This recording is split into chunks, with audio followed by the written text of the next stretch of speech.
We'll move on now because new research shows only a quarter of Ulster Bank and KBC accounts have been closed since the start of this year, despite the two banks set to leave the Irish market within the coming months. With the deadline swiftly approaching, the Financial Services Union is calling on the central bank to urgently intervene and extend the timeline of the exiting banks. For more on this, we're joined now by John O'Connell, General Secretary of the Financial Services Union. And you're welcome, John, to the programme this evening. So how long do you think this deadline should be extended for? Well, at the rate that this change is occurring, it's going to take a lot longer than the banks are predicting currently. We said at the start, for this major logistical change, which since the euro is probably the biggest logistical change in the Irish finance sector, that four things needed to happen. There need to be transparency around the data. There needs to be proper staffing in place, an appropriate amount of time to get this project completed, and resources, training and so forth. So we very much welcome the initiative of the central bank in publishing data. It's really good to have one reliable set of data that we can all work off. And we also welcome their acknowledgement, by the way, that the staff are working extremely hard in trying to ensure a successful project. So we welcome that. But it does show that the figure is only 24% of Ulster Bank and KBC customers. And if we extrapolate that out, by March of next year, when Ulster Bank says it's leaving, there won't be sufficient time for people to have changed. And we're coming to the first hurdle, if you like, in the next couple of weeks when customers have been notified earlier in the year, and for whatever reasons, they're still may not have closed their accounts. And we need to know from Ulster Bank and KBC, are they willing to extend the deadlines? And we've called on the central bank to intervene in that regard. Are you surprised, John, that more people haven't closed their bank accounts? I mean, you can't turn on the radio really without hearing an ad from one of the banks saying it's time, you need to get this sorted. Or if you open a newspaper, it's not for want of trying to get people to get going, is it?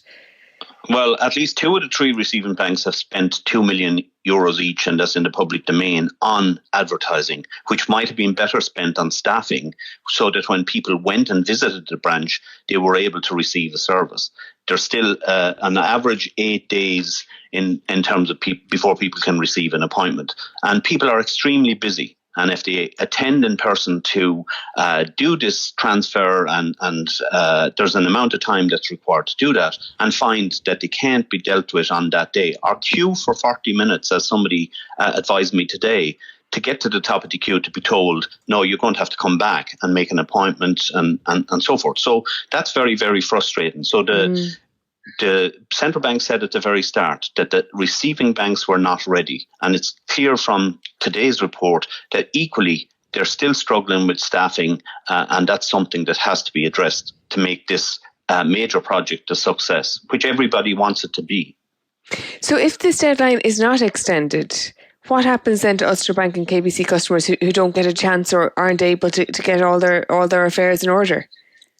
Well, currently what has been said is that people will have 6 months to close their accounts. If they don't close their accounts after that, accounts will be frozen and cheques will be issued to people. Now, that's all well and good if you're somebody who's just omitted to do your business and so forth. But if you've made fair efforts to open an account, and for whatever reason, whether it's documentation or not being able to get an appointment or whatever, it seems a very, very harsh cliff edge to be putting up to customers, some who are with these banks for years upon years. So would it be that you would be suggesting that people should at least be able to appeal to not have all of this happen to them if they can show that they've been trying to get through, or queuing, as in the case of that person that you're talking about today, only to be told to come back tomorrow, that if people have made fair and reasonable efforts to try and get this all sorted, that they shouldn't be penalised? I don't think people should be treated like that in this day and age. I think if the banks want to exit the market, we respect that, and everybody respects the decision in that regard.